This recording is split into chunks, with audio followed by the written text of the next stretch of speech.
ሰላም ጤና ይስጥልን የተወደዳችሁ የምናለሽ መቲ ፕሮግራማችን ተከታታዮች እነሆ ዛሬ የገና ዋዜማ ላይ እንገኛለን። ታህሳስ 28 2018 ዓ.ም ነው። ለገና ዋዜማ አንድ እንግዳ ይዤላችሁ መጥቻለሁ። ፖለቲከኛ ይስሐቅ ወልዳይ ከዚህ በፊት በኢህአፓ ፓርቲ ከዛም በፊት በትግራይ ጊዜያዊ አስተዳደር ላይ የነበረ እንዲሁም ጋዜጠኛ የነበረ ወጣት ነው። በኢትዮጵያ ጉዳይ ላይ ያሉትን ወቅታዊ ጉዳዮች የምንወያይበት መድረክ ነው። ከዛ በኋላ ግን በተለይ ገናን በሚመለከት ኢትዮጵያ ውስጥ እየተደረጉ ከበዓል ጋር ተያይዞ እየተደረጉ ያሉትን በሚመለከት ያሉትን መረጃዎችና ዜናዎችን ይዘን እንመጣለን። መታሰቢያ ገሰላ ነኝ፣ አብራችን ቆዩ።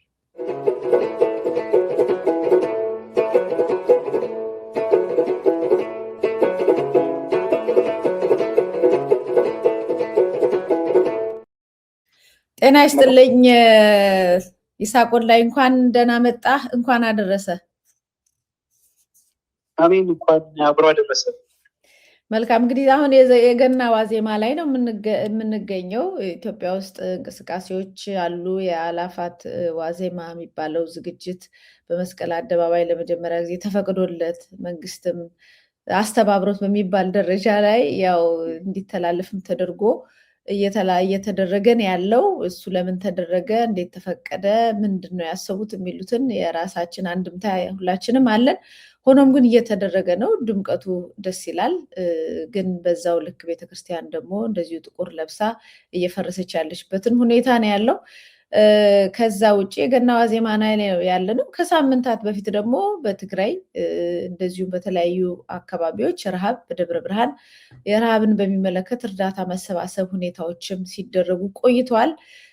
የበዓል ሲመጣ በየጊዜው በእስር ቤት የህሊና እስረኞች፣ የፖለቲከኛ እስረኞች መንግስት ሰብስቦ በእስር ቤት ያጎራቸው እስረኞች ቤተሰቦቻቸውን የሚጠየቅበት ጊዜም ነው። ለሚገባው ለሚችል እና ይህንን ለሚያስብ ቤተሰቦቻቸውን ዘመዶቻቸውን የሚጠይቅበት እነሱንም ሄዶ የሚጠይቅበት ነው እና እነዚህ ዋና ዋና ነገሮች አሉ።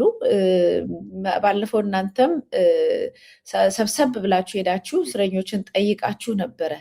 ያለውን ሁኔታ ምናልባት ከዛ እንነሳና አሁንስ ያለው ነገር እኔ አንዳንድ ያው እስረኞች ቤተሰቦችን እንደዚሁ በምናረገው ንግግር እርዳታ ምንም ለማሰባሰብ ብዙዎቹ ከባድ ችግር ላይ እንደሆኑ፣ ልጆቻቸው ከትምህርት ቤት እንደቀሩ፣ ቤት እንደዋሉ፣ ትምህርት ቤት ማስገባት እንዳልቻሉ፣ አንዳንዶቹ ደግሞ በህመም እየተሰቃዩ እንዳሉ እስር ቤት ውስጥ ብዙ ነገር መረጃዎች እየወጡ ነው ያሉት።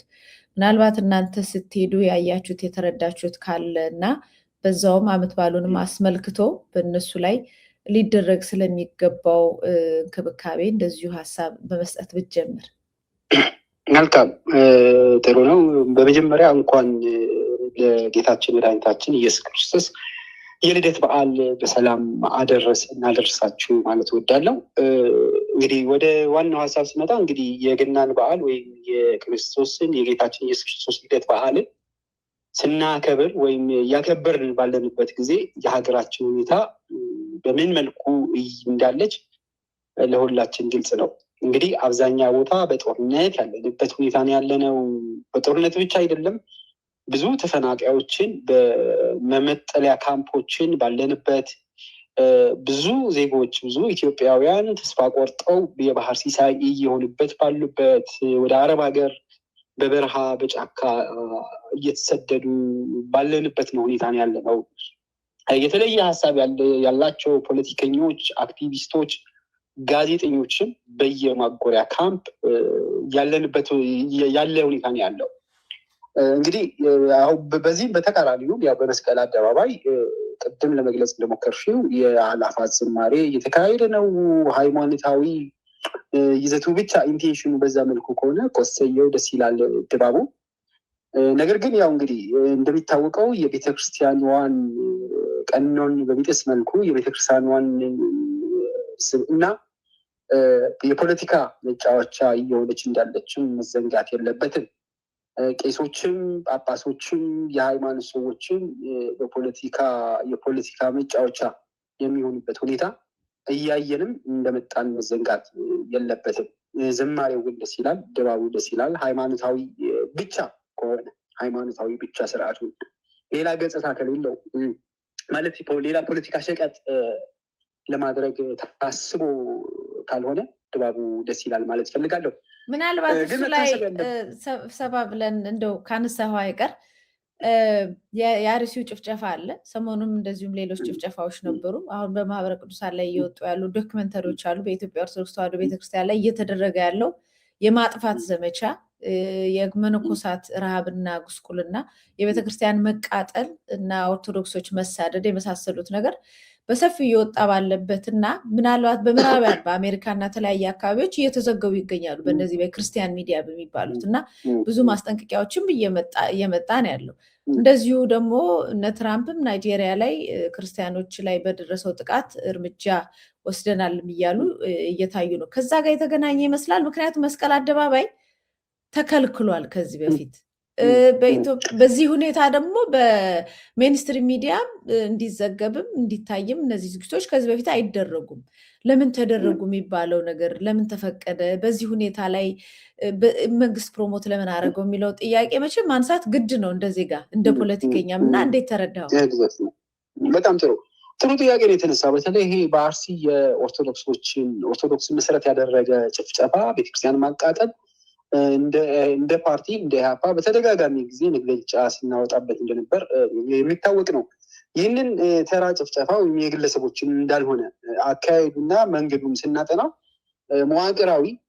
መዋቅራዊና ኢንቴንሽናሊ ሲደረግ እንደነበር ይታወቃል። በዚህ ዙሪያ መንግስት አንድም ትንፍሽ አላለም። እንግዲህ በርከት ያሉ የኦርቶዶክስ ምዕመናን ሲሞቱ አንድ መግለጫ የሚዲያዎች በተለይ መንግስት የሚዘውራቸውን ሚዲያዎችን ምንም አላለም። እንግዲህ የአንድ ዜጋ ህይወት እንኳን ሚዲያዎቹን በምን መልኩ መዘገብ እንደሚገባቸው ይታወቃል። ነገር ግን በጣም ወደ መቶዎችን ሊጠጋም በሚችል መልኩ በተደጋጋሚ በጣም ለተራዘመ ጊዜ ነው ጨፍጫፉ የነበረው፣ ግድያውም የነበረው። ስለዚህ ይህንንም በተለይ እንደ አንድ ፖለቲከኛ በብዙ ነው እንደ ድባቡ የሃይማኖታዊ ስርዓቱ መፈቀዱ ላይ እኔ ችግር የለብኝም፣ የምደሰት ሰውም አይነት ነኝ።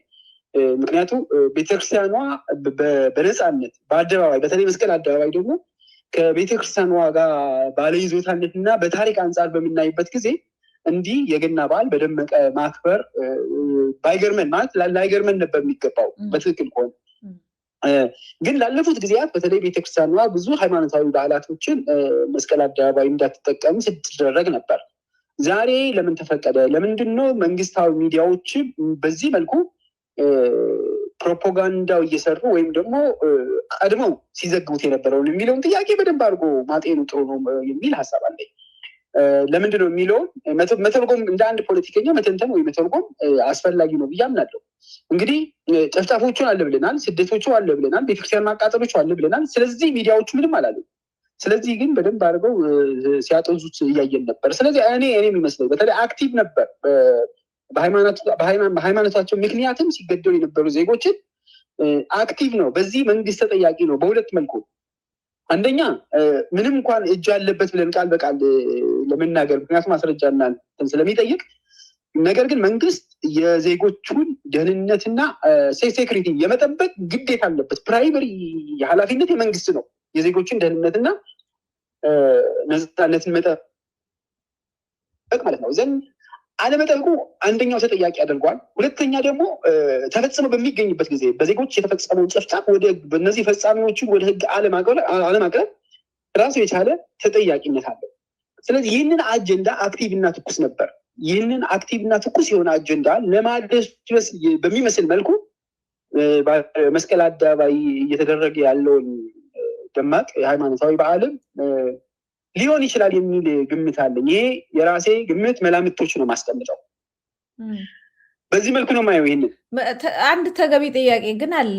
ምናልባት ከምርጫውም ጋር ተያይዞ ወይም ከውጭ የሚመጡትን ጫናዎች ለመቋቋም ተብሎ የተፈቀደና የተዘጋጀ ዝግጅት ከሆነ ከዛ በላይ ለኢትዮጵያ ኦርቶዶክስ ተዋሕዶ ቤተክርስቲያንም ምዕመናንም በጣም የሚያስፈልገው ነገር ሰላሙ ነው አይደለ? ሰላሙንና ያንን ደህንነት ማምጣት ሳይችሉ ለመዝሙር ቦታ ማመቻቸትና መዝሙር በቴሌቪዥን እንዲተላለፍ ማድረግና ማስተባበር የሚያመጣው ለውጥ አለ ወይ በራሱ በቤተክርስቲያኗ ላይ? አዎ፣ እውነት ለመናገር የሚፈይደው ይህን ያህል ለቤተክርስቲያኗ ነፃነት ሰጥቷት የሚያስብል ቤተክርስቲያኗ ከመንግስት እንዲህ አይነት ነፃነት አገኘች የሚያስብል ክንውን አይደለም። እውነት ለመናገር ለንግግር የሚበቃም አይደለም። የመንግስት ፈቃድም ያስፈልጋት አልነበረም። የመንግስት ፕሮፓጋንዳ፣ የመንግስት ጥበቃ የሚያስፈልጋትም አልነበረም። ለአመታት ብዙ አይነት ሃይማኖታዊ በዓል ክንውኖች ስትፈጽም ነበር። በእርግጥ ስርዓቱ ይህን እንዲማቅ ደማቅ የሆነ በዓል በአዲስ አበባ ብቻ ማድረጉ ከዲፕሎማቲክ ማህበረሰቡ ወይም ከዓለም አቀፍ ማህበረሰቡ የሚያካልለው ወይም ደግሞ ሊሸውደው የሚችል ዓለም አቀፍ ማህበረሰብ የለም፣ ዲፕሎማቲክ ማህበረሰብ የለም። ዘመኑ እንደዛ አይልም። 21ኛ ክፍለ ዘመን ያለ ነው። ብዙ ቴክኖሎጂዎች አሉ። የት ቦታ ምን እየተፈጸመ ነው የሚለውን በደንብ ይታወቃል። ዘንድ የአዲስ አበባ ብቻ አዲስ አበባ በመስቀል አደባባይ ብቻ የሚደረገውን ሃይማኖታዊ ክንውን በሌላው አካባቢ ነፃነት አለ፣ ሰላም አለ፣ ቤተክርስቲያኗ ተጠብቃለች የሚያስብል አይደለም። ምክንያቱም እያየን ስለመጣን ናት። ኦንሊ በአርሲ በሌሎች አካባቢዎችን በዚህ መልኩ በተለይ ቤተክርስቲያኒቷ የማዳከምና ኢንቴንሽናሊ ምዕመኖቿን የመነጠል ስራዎችን ሲሰሩ እንደነበር ይታወቃል። ስለዚህ ከበስተጀርባ እውነት እንነጋገር ከተባለ መንግስት የሚደግፈው ማንኛውም አይነት ሃይማኖታዊ ክንውን ካለ ከበስተጀርባ መንግስት የሚያተርፍበት የፖለቲካ ጥቅም እንዳለ ግን መዘንጋት የለበትም። ምንም ጥያቄ የለውም። መልካም፣ ወደ ቀደመ ነገር እንመለስ። የእስረኞችን ሁኔታ እንዴት እያያችሁት ነው ያላችሁት? ባለፈው ጉብኝት አድርጋችሁ ነበር። እኛም ወደ ልንጎበኛቸው ሂደናል። በተደጋጋሚ ጊዜ የእስረኞችን የማየት ልማድ አለን እንደ ኢህአፓ ስለሚጠብቀው እነሱ በተለይ እኛን ይጠብቃሉ በአካል ስናገኛቸው እንደዛ ስለሚሉ እና በጣም ነው የሚያሳዝነው። አንደኛ ማለት የተራዘመ ፍትህ እንደተነፈገ ይቆጠራል ይባላል እና ፍርድ ቤት ሲሄዱ ሲመላለሱ በምናይበት ጊዜ ፍትህ ያለ የሚመስለው አካል ካለ በጣም እንትን ነው። አንዳንዴ የችሎት ውላቸውም እኔ ፍርድ ቤት እየገባን እንከታተላለን። እዘን በጣም የሚያበሳጭ ሁኔታ ነው ያለው። ማለት ይሄ የፖለቲካ ምናምን ይሄ የወንጀል ምናምን ሳይሆን በማንነታቸው ወይም ደግሞ በፖለቲካ አመለካከታቸው ለስርዓቱ አደጋ ይሆናሉ ተብለው እንደታሰሩ ይህ ግልጽ ነው። በቃ በግልጽ ነው። ፍርድ ቤት ስትመላለስ በአካል ሄደን ስንጠይቃቸው የምናገኘው ነው። የፍርድ ቤት ውሎውን በምናይ ጊዜ አንድ ሪዝነብል የሆነ ሰው የፍርድ ቤት ሴሽን የፍርድ ቤቱን ውሎ በማየት መገንዘብ ይችላል። በጣም ቀላል ነው። ስለዚህ እንግዲህ እነዚህ ሰዎች ላለፉት 2 ዓመት 3 ዓመት ገሚሶቹ ደግሞ ከዛም በላይ በእስር ቤት ታጉሮ ቤተሰቦቻቸውን በችግር ውስጥ ነው ያሉት። አብዛኞቹ ማለት እንችላለን፣ አብዛኞቹ ሳይሆን ሁሉንም ማለት እንችላለን። የምክር ቤት አባላቶችም አሉ፣ የመንግስት ባለስልጣናት የነበሩም አሉ። እነዚህ ወዲያው እንግዲህ ቤተሰቦቻቸው በቤት ኪራይ በኢኮኖሚ ችግር ሊሰቃዩ እንደሚችሉ እሙን ነው። ምክንያቱም ያለፉት 2 ዓመታት 3 ዓመታት በስራ ላይ የሉ ማለት ነው። የቤተሰቦቻቸው መጋቢ እነሱ ነበሩ።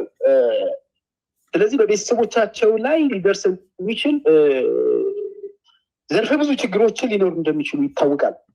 ይሄ ከሞራል አንጻር የምንለው እነሱ ታስረው መቼም በጠበቅ የሚቀመጡት ከመረጃ ርቀው ከብዙ ነገር ርቀው ነው እዛ እየተገለሉ ያሉ ዘንድ በአይምሮ በሜንታሊ የሚገኘውን እንግዲህ ተጽዕኖ ይታወቃል። ግን ከሱ በዘለለ በቤተሰቦቻቸው ሊደርስ የሚገባውን እየደረሰ ያለው ችግር ግን ከአይምሮ በላይ ሊሆን እንደሚችል ይገመታል። ያው እኛ ስንሄድ አፍ አውጥተው ይህንን ባይናገሩትም መገንዘብ እንችላለን። እንግዲህ በየጊዜው የሚመላለስ ቤተሰብ አለ። በየጊዜው እየተመላለሰ የሚጠይቃቸው ቤተሰብ ይኖራል። ዘንድ እነዚህ ቤተሰቦች ደግሞ በስራ አሉ የሚባሉ አይደለም። አብዛኞቹ እኛ መረጃ አለ እንግዲህ ቤተሰቦቻቸው እነሱ ማለት የተረፈረፈ ሀብት ኑሯቸው እነሱ ያለምንም ስራ ላለፉት 2 3 4 ዓመታትን በእስር ቤት ቆይተው የሚታወቅ ነው ለማለት ነው። ዘንድ እስረኞቹ እኔ እንደ መልእክት ነው ማስተላለፈው በዚህ ዙሪያ እንደ መልእክት ስፔሻሊ ይህንን ሚዲያ በዚህ ሚዲያ ለሚከታተሉ እንደ አንድ ደግሞ በተደጋጋሚ ጊዜ እነዚህ የፖለቲካ የህሊና እስረኞች፣ ፖለቲከኞች፣ የሚዲያ ሰዎች፣ ጋዜጠኞች፣ ማህበራዊ ሚዲያ አንቂዎች የሚካተቱበት ነው ያለው እስር ቤት በተለይ በቅሊንጦ በአባሳሜል እና በቃሊቲ ዘንድ እንደ መልእክት በተለይ በአዲስ ዓመት በገና ብቻ ሳይሆን በማንኛውም በአዘቦት ጊዜ እነዚህ ለሀገርና ለህዝብ ሲባል ለእውነትና ለመርህ ሲባል የታሰሩት ፖለቲከኞችና የህሊና እስረኞችን ከመጠየቅ ይጀምራል። ከመጠየቅ ጀምሮ ችግሮቻቸውን መረዳት አለውል ማለትም ሰው ሲጠይቃቸው ምን ያህል ተስፋ ሊሆን እንደሚችል የታሰረ ነው የሚያውቀው። ያው እኔም በዛ መልኩ ስላለፍኩኝ እንዴት ሰዎች ሲጠይቁ ምን አይነት ተስፋ ሊኖር እንደሚችል ይታወቃል። ስለዚህ መልእክቴ ሊሆን የሚችል ለቤተሰቦቻቸው እነሱን ከመጠየቅ የሚችል በአካል መጠየቅ፣ እነሱን በአካል መጠየቅ የማይችል ከሀገር ሩቅ ያለው ደግሞ ለቤተሰቦቻቸውን በፋይናንስ እና በሌላ በሞራል ድጋፍ መሆን መልእክቴ ነው። በጣም መልካም። ሊስቶቹ በተደጋጋሚ ያው እየታደሱ የብዛታቸውን በማንነታቸውን እና በፖለቲካ አቋማቸው ምክንያት የታሰሩ ሰዎች በየጊዜው ሊስታቸው ከእስር ቤት ያሉት እየወጣ ነው ያለው እና አሁን ራሱ በቅርቡ የደረሰን ላይ ወደ 291 በማንነትና በፖለቲካ አቋማቸው የታሰሩ ግለሰቦች ይገኙበታል። ከዚያ ውስጥ አንድ ሰው አባይነህ አለማየሁ ገሰሰ የተባሉ በሞት አተናቸዋል፣ ሞተዋል። ሌሎቹ በዋስ በተወሰነ ደረጃ ይወጡ አሉ፣ ያልወጡ አሉ፣ የተፈረደባቸው አሉ። ገና ወደ 227ቱ ደግሞ ገና እንግዲህ እየተጠባበቁ እየተንከራተቱ ነው። የተራዘመ ፍትህ ያልከው ማለት ነው። እና ፍትህ ሚኒስትሯ ደግሞ በማንነትና ወይም በፖለቲካ አቋም ያሰርነው አንዳችም ሰው የለም ብላ በቀደም ተናግራለች። ምናልባት ይህን እንዴት ታየዋለን? መልካም፣ በጣም ጥሩ ነው። ይሄ በማህበራዊ ሚዲያ ወይም ደግሞ በፌስቡክ ገጽም ጽፌው ነበር። ፍትህ ሚኒስትሯ በማንነት በፖለቲካ በሙያው የታሰረ የለም የሚል በፓርላማ ቀርበው ሲናገሩ ሰማሁ። ይህ ጥንቅቅ ያለ ሀሰት ነው መቲ፣ ጥንቅቅ ያለ ሀሰት። እኔ ይህንን በወሬ ብቻ አይደለም እንደ ፖለቲከኛ ሳይሆን አመት አይሞላውም ከ8 ወር ከ9 ወር እንደምታውቁት ያው እናንተ በሚዲያም ዘግባችሁ ስለነበር ታስሬ ነበር ይታወቃል። እኔ የገባሁበት የፌዴራል 8 ወር ከ9 ወር በፊት ማለት ነው 8 ወር በፊት የፌዴራል ወንጀል ምርመራ ነበር የታሰርኩት። በዛ ላይ እዛ በነበርኩበት ጊዜ ከቀን ሰራተኛ እስከ ምሁር፣ ከወዛደር እስከ በሌላ ዘርፍ እስከ መንግስት ሰራተኛ፣ ከእድሜ የገፉ እስከ ህፃናት፣ ከእድሜ በታች የሆኑትን ማንነታቸውን አማራ ስለሆኑ ብቻ የታሰሩ ባይነ ይቻለሁ። ክሳቸውን በሬ ወለደ ክስ ነበር። ይህንን እንደ ማስረጃ እኔ በሁለት ምዕራፍ ማለት 2 ምዕራፍን ከፍዬ ማየት ፈልጋለሁ። ይህንን ስርዓት በተለይ ከዚህ ከማንነት እስር እኔ በሁለት መልኩ በማንነት ታስሬያለሁ። በ2013 መጨረሻ አካባቢ ጁንታ የሚል ታርጋ ተለጥፎብኝ በዚህ መልኩ በሚታሰርበት ጊዜ ማንነት ነበር። ግን እሱ ብቻ አይደለም። ያኔ አመለካከታችሁ የትግራይ ሰዎች ትመስላላችሁ ተብለው የታሰሩ የአማራ ሰዎችም ነበሩ። የአማራ ጋዜጠኞች፣ አማራ የሚወለዱ ጋዜጠኞች፣ ማህበራዊ ሚዲያ አንቂዎችም ነበር። በተመሳሳይ አሁንም የገፈቱ ቀማሽ የአማራ ሆኖ ግን ደግሞ በአመለካከታቸው አማራ ትመስላላችሁ ተብለው የሌሎች ብሔሮችም የሚታሰሩ ነበር። እንደኔ ፋኖ ተብዬ እንደተከሰስኩ ሁሉ ማለት ነው። ስለዚህ ይህንን እኔ በአይን የሚያየሁት ነው። እንደ ፖለቲከኛ ሁኜ ብቻ ሳይሆን ማውራው በአይን የሚያየሁት ነው። ቅድም ስትገልጪ ነበር 200 ምናምን። ይሄ የሚታወቅ ነው። የማይታወቅ በየጉራንጉሩ በየቦታው ታፍሶ የሚሄድ ብዙ ማንነታዊ እስር አለ። ይሄ ማንነት ደግሞ የጃዊሳ ፋኖ የሚል የዳቦ ስም የተሰጠው የሚታሰሩ ይሄ ግልጽ ነው። የአደባባይ ሀቅ ነው። እስር ቤቶችን አባሳሜልም፣ ቃሊቲም፣ ዝዋይም ሌሎችን ጣቢያዎችን በሙሉ በምናይበት ጊዜ ማንነት ተኮር እስር እንዳለ ማወቅ ይቻላል። ተቀን ስራ እኮ የፋኖ ተባባሪ ነው ተብሎ ታፍሶ የሚወሰድበት ሁኔታ እኮ ይሄ በአይን ያየሁት ነው። ቀን ሰራተኞች ከሚሰሩት ቀን ስራ ፋኖ ትደግፋለህ ተብሎ ሲታሰሩ፣ አቅመ ደካማ መሄድ የሚያቅታቸው በአይን ያየሁት ነው መሰክረው። መንቀሳቀስ እንኳን የሚችሉ በሽተኞችም ጭምር በማንነታቸው ምክንያት ሲታሰሩ እንደነበር ይታወቃል። አሁንም ተመሳሳይ። ስለዚህ ይሄ ያው እንግዲህ ያለቃቸውን ለማስደሰት ያደረጉት እንደሆነ እንጂ መሬት ላይ ያለውን ሀቅ እንዳልሆነ እሳቸውም ፍትህ ሚኒስትሯም የኢትዮጵያ ሕዝብ የሚያውቃል። በዚህ መልኩ ነው የምረዳው። መልካም። ሰሞኑን የወጣ ዜና ነበር። በተለይ በትላንትናው ዕለት ነው ተጣርቶ የወጣው እና ለገና በዓል ቤተሰብ ጥየቃ ለመሄድ የተዘጋጁ የነበሩ 16 ላብ አደሮች መረሸናቸው ተሰማ የሚል መሰረት ሚዲያ አውጥቶታል። ትላንትና እንደዚሁም ደግሞ ኤምኤስ ላይ እኛም ዘግበነዋል እና ወጣቶቹ ቅዳሜ ምሽት ጎጃም ውስጥ በመንግስት ኃይሎች መረሸናቸውን የአካባቢው ነዋሪዎች ጠቁመዋል። የሜድሮክ አካል በሆነው ባየሁ እርሻ ልማት መስሪያ ቤት ውስጥ ሲሰሩ የነበሩ መሆናቸው ታውቋል የሚል መረጃ ወጥቷል። እንግዲህ የሞት ዜና ኢትዮጵያ ውስጥ በጣም ብዙ ነው፣ የሚታወቅ ነው።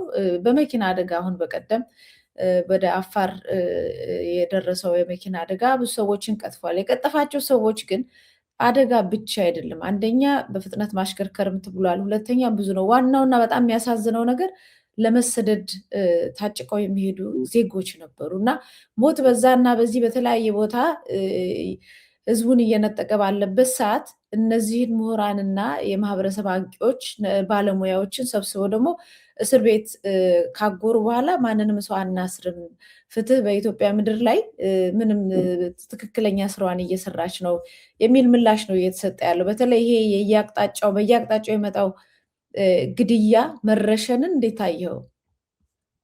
በጣም ጥሩ። በእርግጥ አሁን ላልሻቸው ብዙ መረጃ የለኝም፣ ግን እንደ ሀገር ኖርማሊ በምናይበት ጊዜ እንደ ሀገር ሞት የረከሰበት ሞት የተለማመድንበት ሁኔታ ነው ያለው። እንግዲህ እንደሚታወቀው ከዚህ በፊት እንደ ሀገር እንደ ባህልም እንደ ሃይማኖትም እንደ ስነ ልቦናም ሆነ ሞት ሲባል ምን ያህል 2 ሰው 3 ሰው ሞተ ሲባል ምን ያህል ያስደንግጠን እንደነበር፣ ሰው መኪና ገጭቶታል ሲባል እንኳን ምን አይነት ድንጋጤ ይፈጥርብን እንደነበር ይታወቃል። በዚህ 7 ዓመት ግን ሞትን አለማምደውናል። ሞት ምንም እንዳልሆነ የህይወታችን አንድ አካል እንዲሆን ያደረጉን። አሁን ለኢትዮጵያውያን ሞት ብርቅ አይደለም። በየቀኑ የሚሞት እንግዲህ በኢትዮጵያውያን ሀብት ከኢትዮጵያውያን በሚሰበሰበው ግብር የሚገዙ ድሮኖች ናቸው ህዝብን እየጨፈጨፉ ንጹሐንን እየጨፈጨፉ የሚውል በየቦታው በኦሮሚያም በአማራም በሌሎችም አካባቢ አለመረጋጋቶች የሚመስሉ ፖለቲካዊ ሴራ ያላቸውን በጋምቤላ በሌሎችም እርስ በርስ ግጭት የሚመስሉ ብዙ ሞቶችን እያስተናገድን ያለ ነው። ስለዚህ እነዚህ በሙሉ ስርዓት ወለዶች ናቸው። ቅድም አንድ የረሳሁት ነገር ነበር። አሁን ይህን በተለይ ይሄ በገና በዓል ምክንያት ተደርጎ ገናውን ብቻ አይደለም ረሃቦቹም አለ፣ ረሃብ አለ። ቅድም ለመግለጽ የረሳሁትን በተለይ በትግራይ የነበረውን ረሃብ አለ። ከሳምንት በፊት ያየ ነው።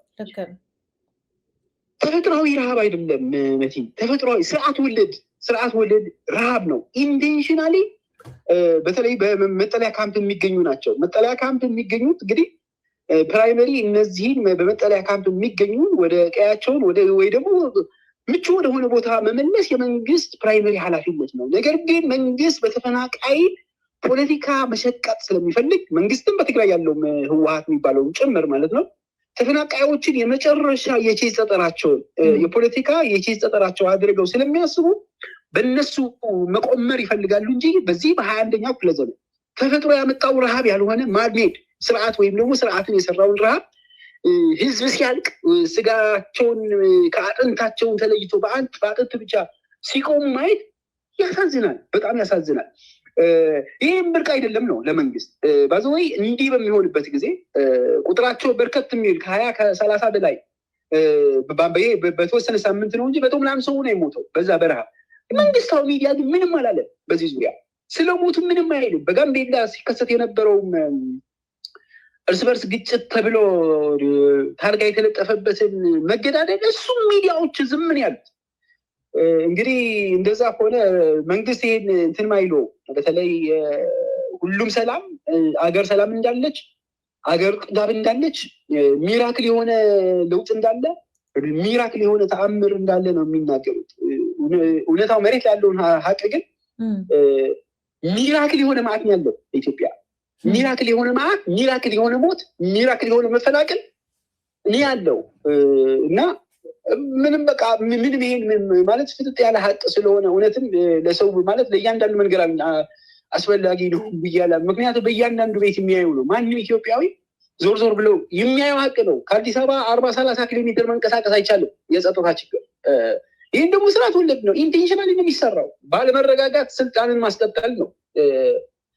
ዜጎችን በማስራብ ዜጎች በረሃቡና በኢኮኖሚው ብቻ ትኩረት አድርጎ ሌላው እንዳያስብ ማድረግ ነው። ኢንቴንሽናሊ ነው። ይሄ ኢህአዴግ ሲያደርግ የነበረው ብልጽግና በበለጠ ያስቀጠለው አካሄድ ነው። እንዴት ዜጎችን ለአመታት ለ10 ለ3 4 10 ዓመታት መግዛት ይቻላል የሚለው ከስልጣናቸው በዘለለ የዜጎችን ህይወት፣ የዜጎችን ደህንነት፣ የሀገርን ሉዓላዊነት ጉዳያቸውን ያልሆኑ አካላቶች ኢትዮጵያ የወደቀችው ማለት ይቻላል። መልካም። እስቲ ትንሽ በትግራይ ላይ በነበረው ረሃብ ላይ ትንሽ ባክግራውንድ ስጠን። ምክንያቱም የትግራይን ሁኔታ በአንተ ልክ የሚያውቀው የለም። እናንተም ራሱ ቢሮ ልትከፍቱ ሄዳችሁ ነበር እዛ እና የሆነውን ነገር የምናውቀው ነው። አልቻላችሁም። ብዙ ወከባና ግጭት፣ ጦርነቶች፣ ወንጀሎች ያሉበት አካባቢ ስለሆነ ማለት ነው። አሁን እዛ ያለው ህወሓት በር ዘግቶ ምንም ነገር አልሆኑም ብሎ እዚህ ደረጃ እስኪደርሱ ድረስ በአጥንታቸው እስኪቀሩ ድረስ ደብቆ ፖለቲካ እየሰራባቸው ነው። እዚህ ያለው ደግሞ እያበላን እያጠጣን ነው፣ ምንም የተራበ ነገር የለም ከማለትም ባሻገር ተርበው ውጭ ላይ ወድቀው የተገኙ ሰዎችን እርዳታ ማህበረሰቡ አሰባስቦ ለማድረስ እንኳን ሲፈልግ አይቻልም ብሎ እስከ መከልከል የተደረሰበትም ሁኔታ አለ እና ምን ላይ ነው አሁን ያለው? በጣም ጥሩ እንግዲህ ቅድም እንደገለጽሽው ነው እንትን ይሆን ያለው በተለይ እንደ ኢህአፓም መግለጫም ሰጥተንበታል። እዛ ቢሮ በነበረን በስፔሻሊ ቢሮ ከፍተን እንደነበር ይታወቃል። በዛ በነበርንበትም ጋዜጣ መግለጫ የሰጠንበት ሁኔታ ነው ያለው። በተለይ የተፈናቃዮችን ጉዳይ ፍሮም ዴይ ዋን መመለስ የሚቻልበት እድል ነበር አለም። ነገር ግን በሁለቱም መልኩ ህወሓትን ሌላ መደራደሪያ የለውም። ሁሉም ጠጠር ስቦ ጨርሰዋል ማለት ይቻላል። ሁሉም ጠጠር ጨርሶ ከዛ አሁን መደራደሪያ አድርጎ የያዘውን የተፈናቃዩ ነው። ከተፈናቃዩ እህል ይሰበስባል። ከተፈናቃዩ በነበረ ሰዓቱ ጋር በሚያገኛት ተፈናቃዩ ትንሽ ብትሆን በሚያገኛት እርዳታ እንኳን ከዚህ በፊት ማለት ነው ከለጋሽ ሀገሮች የሚሰበስብ ነበር። የተወሰነው እየቆረጠ የሚሰበስብበት ሁኔታ ነው ያለው። እሱ ብቻ አይደለም ግን በፌዴራል በኩልም በተለይ አሁን ተፈናቃይ ሲባል ሀገር ነው፣ በሀገር ውስጥ ነው የተፈናቀሉት። ከህወሓት ደግሞ ህወሓት ማለት አሁን በምርጫ ቦርድ የማይታወቅ ሌጋል ስብዕና የሌለው እንደዛ ከሆነ የእነዚህ ዜጎች በትግራይ የሚገኙ ዜጎች ኢትዮጵያውያን ናቸው። ስለዚህ መንግስታቸው በኢትዮጵያ ያለው መንግስት ነው በዋናነት ህወሓትን ተፈናቃዮችን መመለስ አይፈልግም የሚለውን የእናቴ መቀነት አደናቀፈኝ አይነት ምክንያቶችን በመደርደር ማሳመን አይቻልም። እስካሁን ስለ ተፈናቃዮችን ወደ ቀያቸውን ለመመለስ አንድ ጥሪ ሲያደርግ አልሰማንም። በመንግስት በኩል ኢኒሽቲቭ አልታየም። በፌዴራል በኩል የህወሓትን የድንቁርና መንገድ የህወሓትን በዜጎችን ደም የመሸቀጥ እሱ እንዳለ እናስቀምጠው። ህወሓት ግን አሁን መንግስት አይደለም፣ ፓርቲም አይደለም መንግስት። ስለዚህ በዋናነትን ተጠያቂ መሆን የሚችለው ሀገሪቱን እያስተዳደረ ያለው አካል ነው። ምክንያቱም ኮንትራት የወሰደው ከትግራይ እስከ ሞያሌ ያለውን ነው ኮንትራት ወደላ እንደ ስርዓት በመርህ ደረጃ። ስለዚህ በትግራይ በሌላም አካባቢ ያለውን ችግር በሙሉ ይመለከተዋል። መፍታትም ግዴታ ያለበት መንግስትና መንግስት ብቻ ነው። ሌሎች የሚያቀርባቸውን የእናቴ መቀነት አደናቀፈ አይነት ምክንያቶችን ትርጉም የለሽ ውሃ የሚቋጥሩ አይደሉም ነው። ወደ ችግሮችን ስመጣ አሁን ብቻ አይደለም ይሄ የድርቅ ስጋቸውን ከአጥንታቸው ተለይተው በርከት ያሉ በመቶዎች የሚቆጠሩ ሞትን ስናስተናግድ የነበር አሁን አይደለም። በህጻጽ የሚባለው ብቻ አይደለም። በተንቤን ያቄር የሚባል ከዚህ ከ8 ወር 9 ወር በፊት ይሁን ከ1 ዓመት በፊት ያቄር በሚባል በተመሳሳይ ሁኔታ አለ። እሱ ብቻ አይደለም። አሁንም በዛ በተንቤን አካባቢ በተመሳሳይ ሁኔታ ሚዲያ ያልዘገበው እንዲህ አይነቶች አሉ። መንግስት መድረስ አቅቶት አይደለም። ተፈናቃዮች ላይ የሚቆመር ፖለቲካዊ ቁማር አለ። ነገም ከነገ ወዲያም እነዚህ ችግሮች አይፈታቸውም። ናት ኦንሊ በትግራይ በአማራ ክልል በደብረ ብርሃን ያለውን ሁኔታ ማንሳት እንችላለን። በተለያዩ አካባቢዎችን የሚገኙ ተፈናቃዮችን በዘላቂ የመፍታት ፍላጎት የለም። ፍላጎት የሌለበት ዋና ምክንያት በእነሱ የሚቆመር ፖለቲካዊ ቁማር ስላለ ነው። በዜጎች የሚቆመር ፖለቲካዊ ቁማር ስላለ ነው። ይህ ያልኩበት ዋና ምክንያት ተፈናቃዮች በሁሉም በአካባቢ የሚገኙ በትግራይ በአማራ ክልል የሚገኙ ተፈናቃዮችን ወደ ቀያቸውን የመመለስ ፍላጎት አላየሁም። በመንግስት ደረጃ ፍላጎቱ የለው። ፖለቲካዊ ቁማር ከመጫወት በዘለለ ነገም ከነገ ወዲያ ሊሰራው ለሚያስበው የፖለቲካ ቁማር ተፈናቃዮች እንዲኖሩ ይፈልጋል። ለዛም በችግር ውስጥ ነገሮችን ተመቻችቶላቸው እንኳን አይደለም። ስለዚህ የተፈናቃዮች አሁንም በተለይ ደግሞ ቅድም ለመግለጽ እንደሞከርሽው የትግራዩን በምናነሳበት ጊዜ በመንግስት ደረጃ በአደጋና ስጋት የሚባለውን ነው። እሱ በቂ እርዳታ ልከናል፣ ስለዚህ የምንልከው እርዳታ የለም አይነት መልዕክትን ያስተላለፈው። ዜጎች እየሞቱ እንግዲህ ዜጎች እየሞቱ አጥንታቸው ከስጋቸው በሚዲያ አይተነዋል። እንዲህ የሆነ ባለበት እንኳን ወደ ሌላ እንግዲህ እርዳታ ልከን ህወሓት ነው የበላው የሚለውን የፖለቲካ ቁማር ነው። ኦኬ ህወሓት ነው የበላው እና ዜጎች ማዳን አይቀርም። ህወሓት ነው የበላው የሚለው ወደ ክስ ከመሄድ ይልቅ እየሞተ ያለውን ዜጋ ማዳን ነው። ከዛ በህግ መጠየቅ የሚገባውን ህወሓት ከሆነ ይጠየቃል ነው። እንደዛ ነው መሄድ የነበረበት። እንደ መንግስት ከሆነ የመንግስት ቁመና የመንግስት ባህሪ ካለው እንዳለመታደል ሆኖ መንግስታዊ ቁመና መንግስታዊ ባህሪ የለውም ይህንን ስርዓት። ስለዚህ እንደዛ ከሆነ በኋላ ረጂ በታጣበት መንግስት እንደሌላ አክት ከተደረገ በኋላ ይመለከተናል ያሉ ኢትዮጵያውያን ማሰባሰብ ጀመሩ እርዳታ። እንግዲህ እንደሚታወቀው በቲክቶከሮችም ሌሎች ማስተባበር ጀመሩ። እርዳታውን የሰጡት ሁሉንም ኢትዮጵያውያን ነቃነቀ ነው። የሁሉም ኢትዮጵያውያን ልብ የሰበረ ሁኔታ ስለነበር እንግዲህ በርከት ያለ ሚሊዮን ብር ተሰበሰበ። በመጨረሻ ግን ይህንን እርዳታ ወደ ህዝቡ መድረስ የለበትም፣ እየሞተ ወደ ህዝቡ ሊነሳት እየሞተ ወይም ደግሞ ስጋውን ከአጥንቱ ወደ ተለየ ህዝብ መድረስ የለበትም ተብሎ የተከለከለው። እንግዲህ ምን አይነት መንግስት ነው ማለት ይቻላል? ይህ ማለት እንዲህ የሚል ምንድን ነው እየሆነ ያለው? እንደዛም ብሎ እንኳን ራሱ መንግስት ቢልቅ ጥሩ ነበር። ነገር ግን እንግዲህ በዚህ ብቻ ግን አልተገታም። ዜጎች ኢትዮጵያውያን ልባቸውን የተሰበረ በተለያየ አቅጣጫ ሁነው በዚህ ከዘለለ በተለያየ መልኩ ግን እርዳታ እያደረሱ ያሉት በመንግስት ደረጃ ሳይሆን በግለሰብ ደረጃ ግን ከትናንትና በተሻለ በተወሰነ መልኩ ህይወታቸውን ሳርቫይቭ ሊያደርግ በሚችል መልኩ ኢትዮጵያውያን በሙሉ ተረባርበው በተወሰነ መልኩ እርዳታ እያደረሱ ነው። በቂ ነው በቂ አይደለም የሚለው ጥናት የሚያስፈልገው ነው ማለት ነው። ልክ ነው። እንግዲህ ስለ ህወሓት ካነሳ አይቀር አቶ ጌታቸው ረዳ ትላንትና በህወሓት ጊዜ ህወሓትን በመሆን እና በመወከል በጣም ታዋቂ ሰው ነበረ። አሁን ደግሞ በጣም ብልጽግናን በማንቆለጳጰስ በተለይ አብይ አህመድን በማንቆለጳጰስ እጅግ በጣም ታዋቂ ሰው ሆኗል በዚህ ስራውና እንደው አንተ በደንብ ስለምታውቅ ፖለቲካውንም እዛ ውስጥም ስለነበር ካሁንም ስላለ አቶ ጌታቸው ረዳ በየጊዜው እየወጣ በሚናገረው ነገር እና በሚሰጠው ነገር ምንድን ነው የሚሰማ? እንዴት እያየኸው ነው? ልጅ እያለ አሁን አንድ ጠቅላይ ሚኒስትሩ የተናገረው ነገር ነበረ እና ጌታቸው ሳያድግ ልጅ እያለ ይሄ ኮሪደር ምናምንን ይተች ነበረ ብሏል። ሳያድግ ልጅ እያለ አሁን እንግዲህ አድጎ ነው ከኛ ጋር የተቀላቀለው የሚለውን ነገር ማለት ነው ዩኒቨርሲቲ በነበረው ውይይት ላይ። እውነት ለመናገር የጌታቸው ነገር በቅቶኛል። ስለ ጌታቸው ላልጽፍም ላልናገርም መሀላ ነበረኝ ማለት ይቻላል። ግን ልስበረው ችግር የለውም በዚህ ሚዲያ እስካሁን ስላላወራሁ ማለት ነው። በጌታቸው ዙሪያ የጌታቸው ልጅነት ራሱን ያረጋገጠው መጀመሪያ ራሱን ኮንፊርም ያደረገለት አሁን አይደለም፣ በትናንትናው መድረክ አይደለም። ታስታውሺ ከሆነ የመደመር መጽሐፍን እንግዲህ ልጅነት በሁለት መልኩ ነው አይደለም፣ በአስተሳሰብ ነው አይደለም፣ በአስተሳሰብ ነው ልጅነት። ጠቅላይ ሚኒስትሩ እየተናገሩት ያሉት ጌታቸው በአስተሳሰብ ልጅ እያለ ማለት ነው። በአስተሳሰቡ ልጅ እያለ የኮሪደር ጥፋት ሆኖ ልማት አለው። ምክንያቱም ብዙ ትርጉም ከዚህ በፊት ኢንተርቪው አድርገን ስለነበር በዚህ ዙሪያ ለምን ኮሪደር ልማት እንደማልለው ማለት ነው። በመደመር መጽሐፍ ምርቃት ላይ ምን ነበር ያለው? ሳላውቅ አይደለም ያኔ አለማወቁን የመደመር መጽሐፍን የተቸበት ዋና ምክንያት በእውቀት የተሞረከዘ ትንተና ስላላደረገ ነበር። ራሱ ጌታቸው ነው ያለው። ምን ማለት ነው? ይህንን ማለት በእውቀት ልጅ እያለ ማለት ነው በጌታቸው ረዳ አገላለጽ። ዛሬ ላይ ዶክተር አብይ አህመድ ነው ጠቅላይ ሚኒስትሩ የጌታቸውን ንግግር ነው ኮንፊርም ያደረጉት። እሱም አሚን ብሎ የተቀበለው ጉዳዩ አይደለም።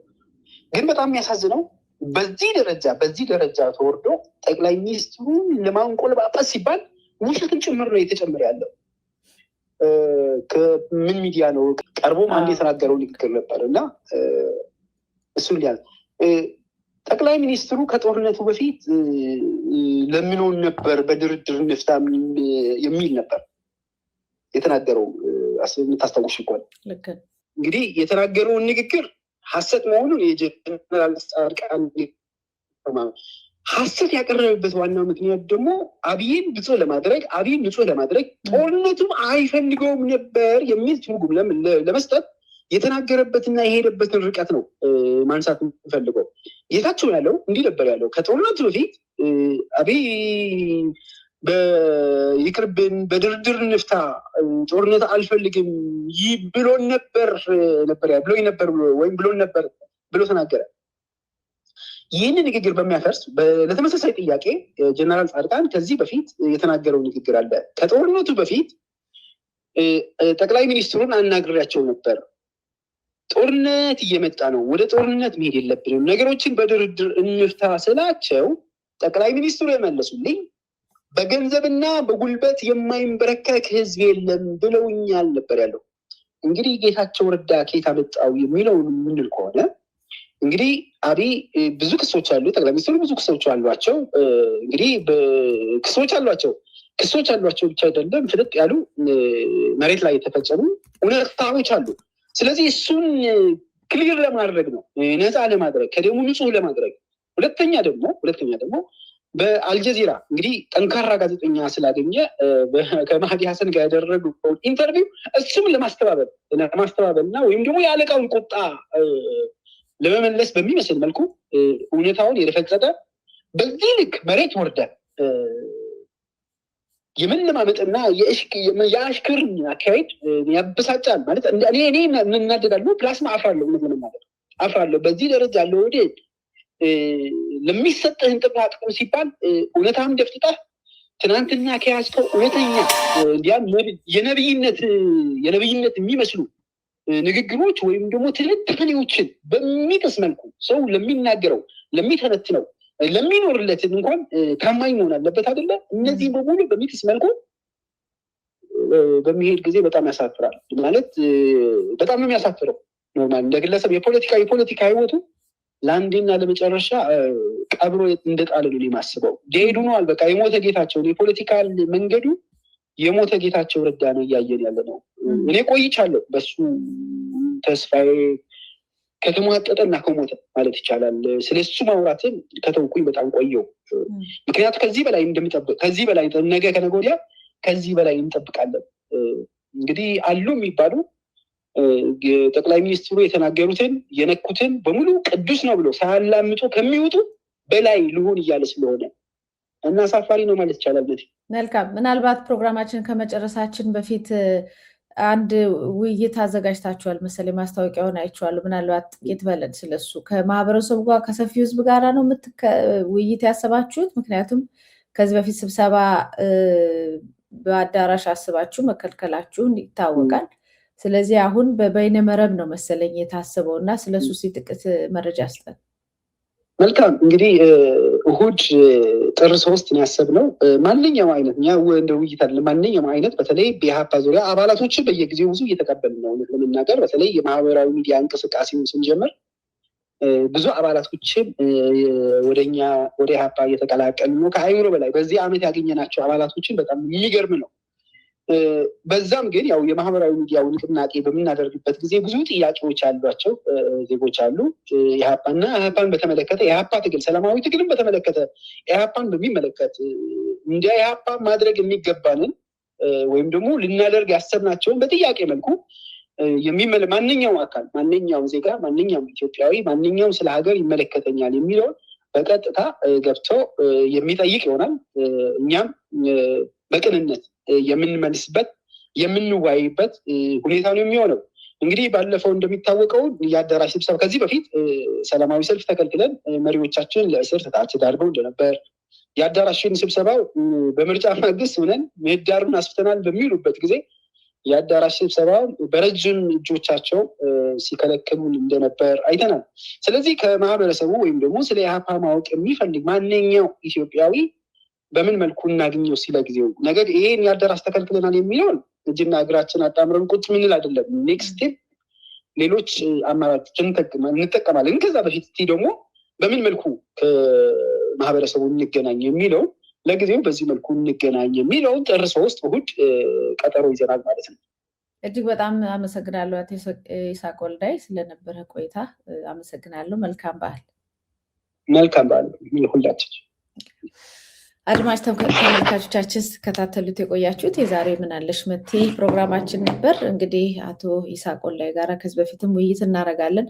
በሀገሪቷ ሰፋ ያለ ጉዳዮች ላይ ጥሩ ትንታኔ የሚሰጥ ዜጋ ነው። በዚህ መሰረት ኢትዮጵያ ውስጥ ያሉትን ነባራዊ ሁኔታዎች እንዲያካፍለን ጠርተነው ነበር። መረጃውን አግኝተናል።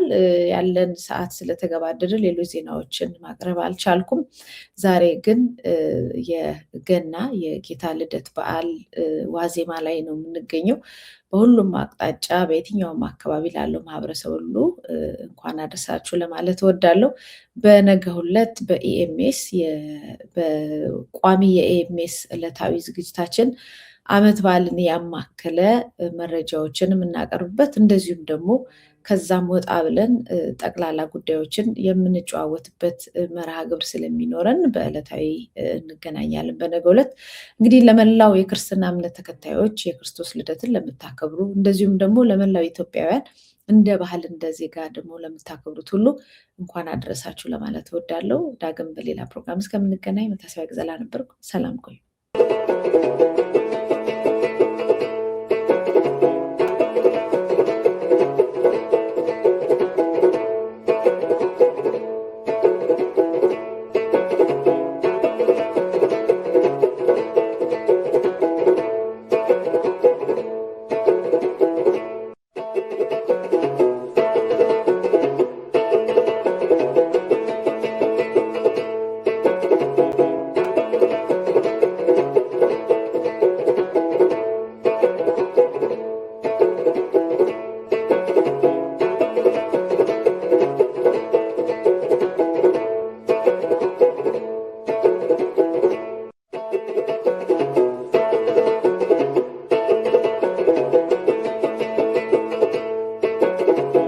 ጤና ይስጥልን። ይህ የኢትዮጵያ ሳተላይት ቴሌቪዥን ኔትወርክ ነው። የኢሳን ቴሌቪዥን የሳተላይት ስርጭቱን ወደ ኢትዮጵያ ከጀመረ 2 ዓመት ሞላው።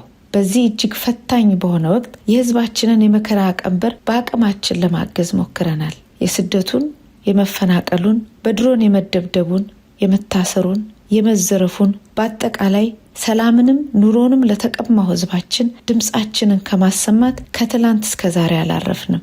በሀገራችን ኢትዮጵያ እየደረሰ ያለው የህዝባችን መከራና ሰቆቃ፣ ህግ አልበኝነት፣ አምባገነናዊ ማናለብኝነት፣ ሁሉን ያላካተተ አድሏዊና የኃይል አገዛዝ እስካልተወገደ ድረስ የቱንም ያህል ቢከብ የቱንም ያህል ጊዜ ቢወስድ ለመብት፣ ለእኩልነት፣ ለፍትህ የሚደረጉ ትግሎች ይቀጥላሉ። ሚዲያ ለዚህ ጉልህ ድርሻ አለው። ይህንንም የሚያውቁ ስርዓቶች ለህዝብ የወገኑ እውነትን የሚያጋልጡ ሚዲያዎች ለማጥፋት ሲሰሩ ኖረዋል። ሳይታክቱ መስራት ላይ ይገኛሉ። ስለዚህ ነው የሳተላይት ቴሌቪዥን ከፍተን ለ24 ሰዓታት የሚተላለፍ ስርጭት የጀመርነው። በዚህ ስርጭት ህዝባችንን በመረጃና በእውቀት የማስታጠቅ አገልግሎት ላይ እርሶም ይተባበሩን። በአንጻሩ ለዓመታት የዘለቁ ለሀገራቸው ለሙያቸው የታመኑ ባለሙያዎች፣ ደጋፊዎች ይህንን ለማክሸፍ በብዙ ውጣ ውረዶች እየተፈተኑ በጽናት የሚዲያን አገልግሎት ለማስቀጠል ይጥራሉ።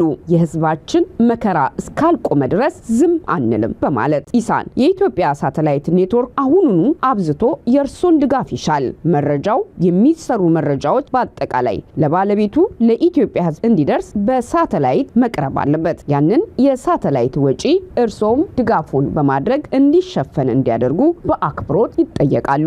አገልግሎታችንን ለሰፊው ህዝብ ወደ ኢትዮጵያ ለማድረስ በየወሩ የሳተላይት ክፍያ መፈጸም አለብን።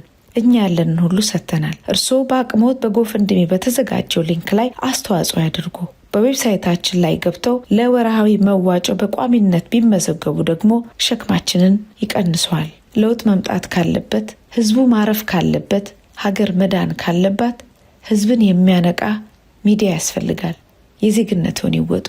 ኢሳን የኢትዮጵያኖች ሚዲያ